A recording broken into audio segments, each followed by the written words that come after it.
O noticiário, senhor presidente, do final de semana e da semana, o presidente da casa, o senador Renan Calheiros, noticiou que se tem o interesse de votar o projeto, e eu acho que inaugura um debate sobre o interesse da casa em votar o projeto de lei número 102 de 2007, que trata da autonomia do Banco Central. Quero, já que aqui está colocado o debate sobre esse projeto, quero de antemão manifestar a opinião minha e do meu partido, Socialismo e Liberdade, em relação a essa matéria. Sobre esse tema, autonomia ou independência do Banco Central, em linhas gerais, a justificativa, a ideia sobre esse tema é de que o governo teria sobre o Banco Central a influência nociva, pois os governantes, via de regra, teriam interesse em buscar interferir no Banco Central em reduzir a taxa de juros. E este deveria ter a autonomia, a liberdade de definir por si só a política cambial, definir por si só a política de tais taxas. Supostamente, essa política cambial deveria ser definida pelo Banco Central para controlar os excessos inflacionários. Ou seja, deveria ser definido pelo Banco Central e deveria ser definido pelo, abre aspas, mercado. Esse ente abstrato que alguns senhores costumam dar a ele um pretenso ar de ente concreto, esse ente denominado mercado. Dessa forma, esse projeto, o projeto de lei que ora é debatido aqui no Senado, na versão de um substitutivo, que é de autoria de Sua Excelência o senador Dornelles, prevê então que o Banco Central e seus diretores fossem nomeados pelo presidente da República, aprovados aqui pelo Senado, como de fato já o são, conforme a legislação que temos hoje em vigor, e após avaliação de currículo e após a arguição pública, mas a modificação é que estes passariam a ter um mandato de 6 anos. E aí estaria a modificação e teríamos um modelo conforme está no modelo americano. Eles somente perderiam os seus mandatos nas hipóteses de renúncia ou nas hipóteses de aposentadoria compulsória, condenação judicial transitada de julgado ou de demissão pelo presidente da República ad nutum, porém devidamente justificada e previamente aprovada.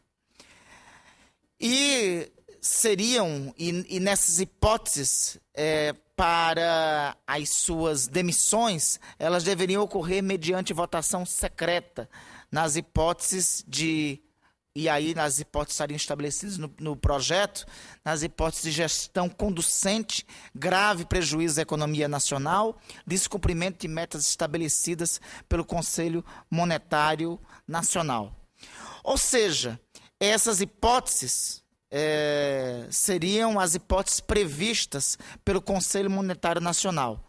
E essas hipóteses previstas pelo Conselho Monetário Nacional seriam as hipóteses previstas dentre os objetivos do Banco Central.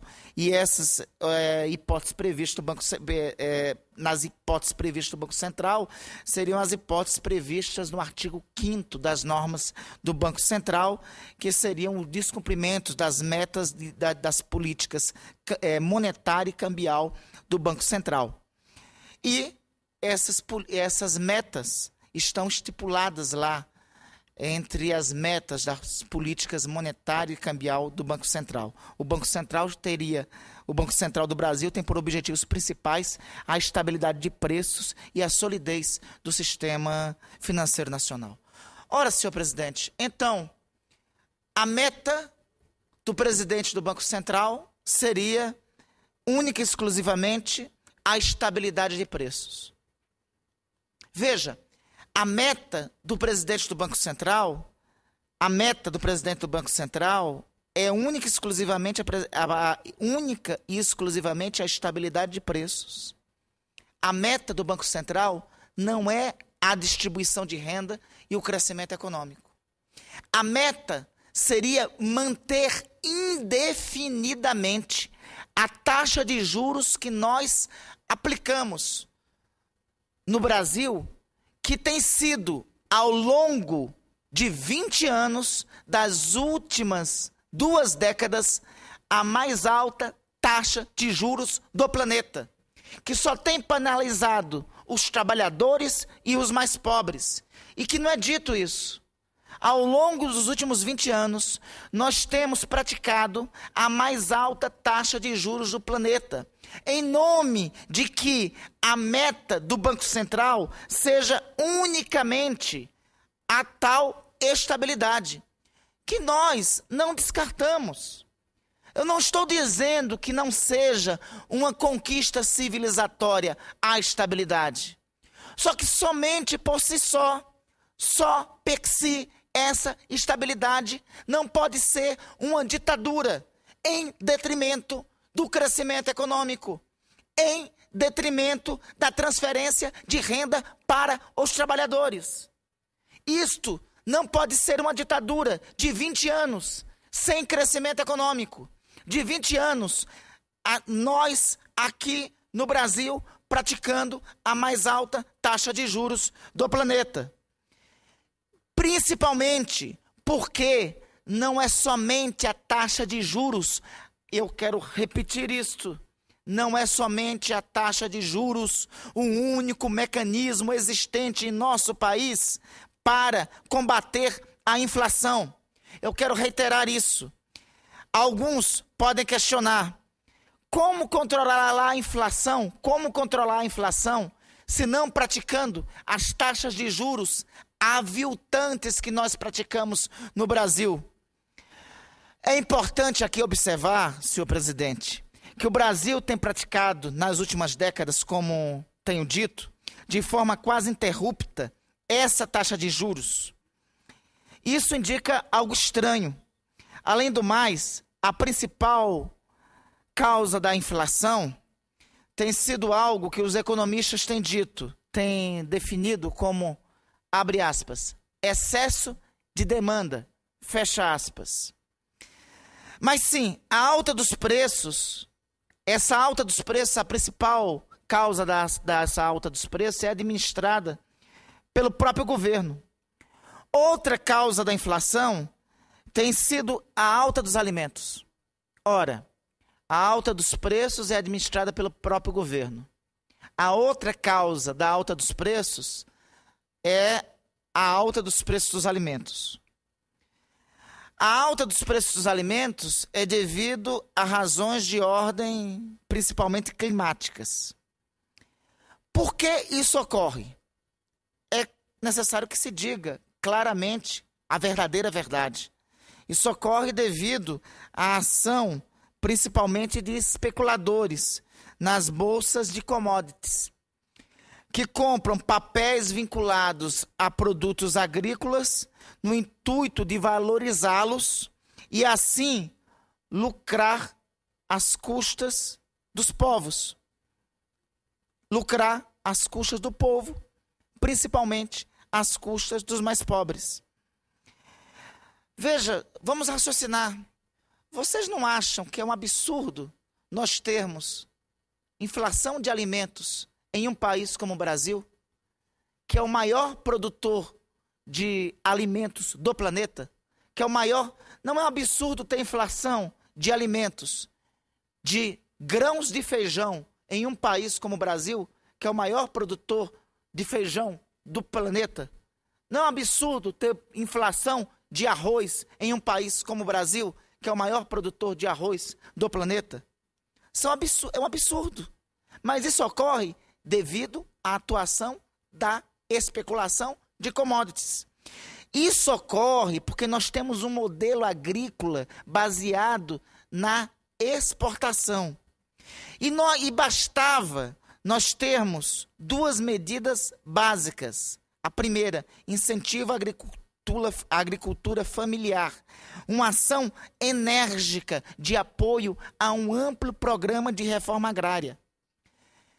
A inflação se combate de duas formas. A melhor forma de combater a inflação não é com altas taxas de juros, como tem sido adotado como fórmula ao longo dos últimos 20 anos, como única ditadura de fórmula. Não é com mais juros e sempre com altas taxas de juros. Se combate com duas medidas básicas. A primeira, com reforma agrária e com incentivo à agricultura familiar. E segundo, com tributação na exportação. Além, é claro, de redução de preços, daqueles preços que são administrados pelo governo. Quais são os preços administrados pelo governo? São os preços das tarifas de telefonia, que é um absurdo. As tarifas de telefonia em todo o país, nós temos uma Agência Nacional de Telecomunicação, que é subsidiária das teles, que o Senado convoca o seu presidente para uma audiência pública e ele, ao seu bel prazer, trata o Senado e os seus senadores como moleques. Manda o sub do sub do sub para a audiência pública e por isso mesmo fica. Mas, enfim, voltando. Primeiro procedimento que se faz é que os preços administrados pelos governos, tarifas de telefonia, energia, planos de saúde, combustíveis, que sempre têm seus preços reajustados muito acima da inflação ao longo das décadas, esses preços, o governo que tem o controle, passe a ajustá-los. O que ocorre? Pudera o juros ser o único mecanismo de combate, à inflação. O que resulta dessa política de juros ser o único mecanismo de combate à inflação? O que é que tem resultado isso? O que tem resultado é que as famílias brasileiras têm se endividado. E eu quero, senhor presidente, trazer aqui só um dado recente que confirma o que estou falando. Pesquisa divulgada hoje no jornal Valor Econômico pela Allianz, divulgada hoje pela Michelle Reis, economista-chefe da Allianz, que liderou um estudo da riqueza global, políticas no Brasil, indica concretamente que ampliou o grau de endividamento das famílias brasileiras. Diz essa pesquisa que a dívida do brasileiro vem crescendo a uma taxa anual de 18,2%, enquanto a média anual de crescimento do endividamento das famílias latino-americanas é de 16,6%. Significa que as famílias brasileiras são hoje, melhor dizendo, as famílias mais endividadas da América Latina. Também pudera.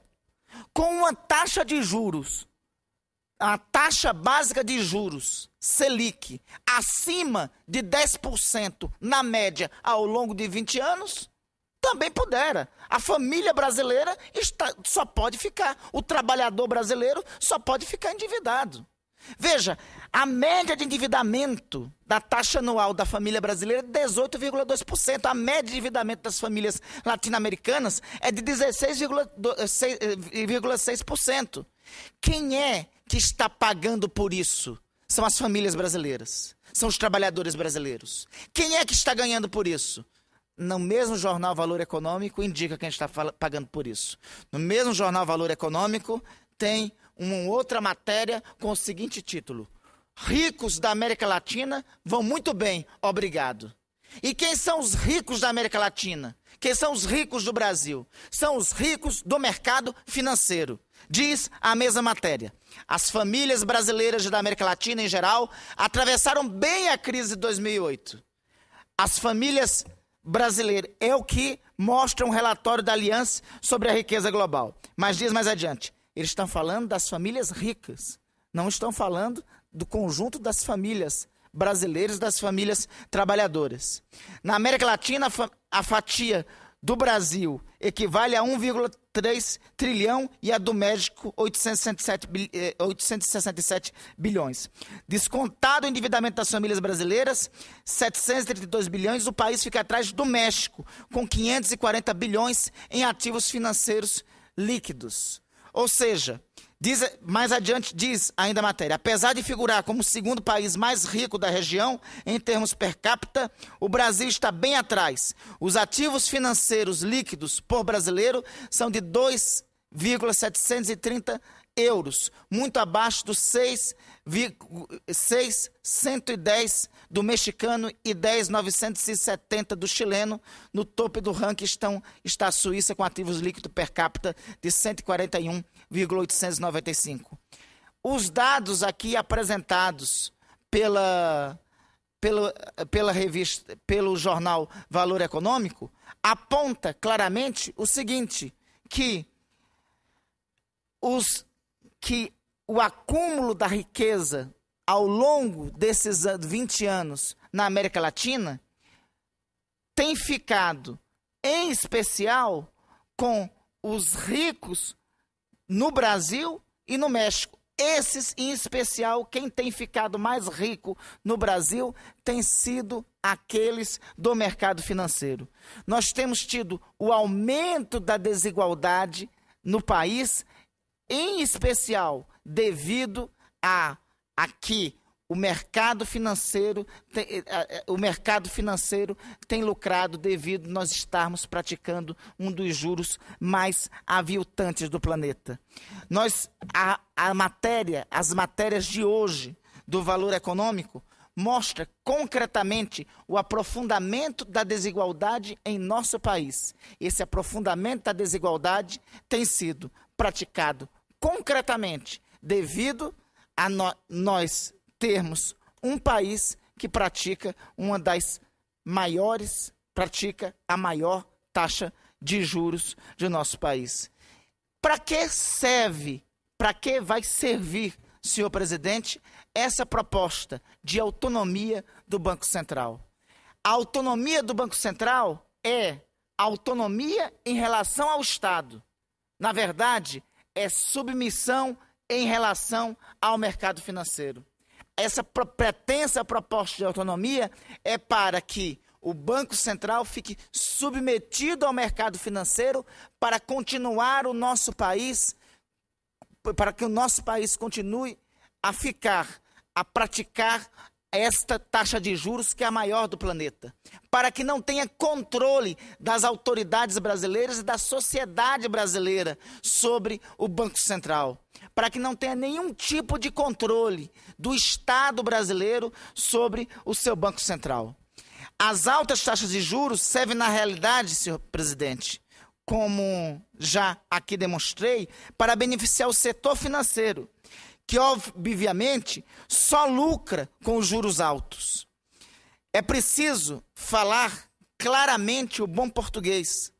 Essa independência ou autonomia somente serve e interessa aos rentistas do capital financeiro. Não existe nada de independência concretamente. Independência existirá. É independência em relação à soberania do Estado brasileiro. É independência em relação ao governo brasileiro. É independência em relação à sociedade brasileira. É, na verdade, dependência em relação ao, abre aspas, mercado, porque, na verdade, é dependência em relação aos rentistas do mercado financeiro. Por isso, senhor presidente, essa dependência, essa nova dependência que querem do Banco Central é para manter esse grau de dependência do Brasil a esta taxa de juros aviltante que o Brasil não pode continuar praticando.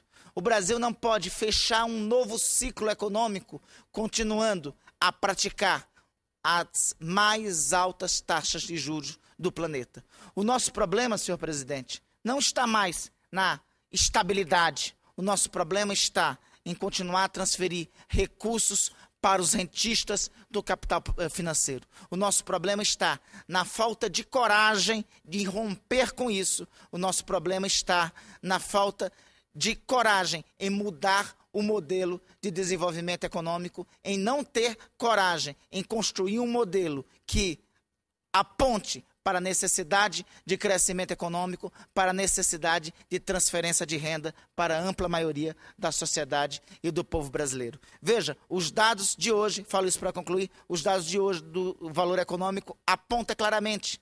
Nós estamos na condição de segundo país mais rico da América Latina, de segundo país que mais cresceu na América Latina, mas continuamos na condição de país mais desigual da América Latina. Os dados de hoje do valor econômico apontam claramente que o nosso país continua crescendo muito bem, mas continua muito desigual e continua com a renda muito concentrada e com a família brasileira muito endividada. E a família brasileira continuará muito endividada enquanto continuarmos a praticar essa altíssima taxa de juros. Nós votaremos contra esse projeto, porque não é um projeto de independência, não é um projeto de autonomia, é um projeto de dependência em relação ao mercado financeiro.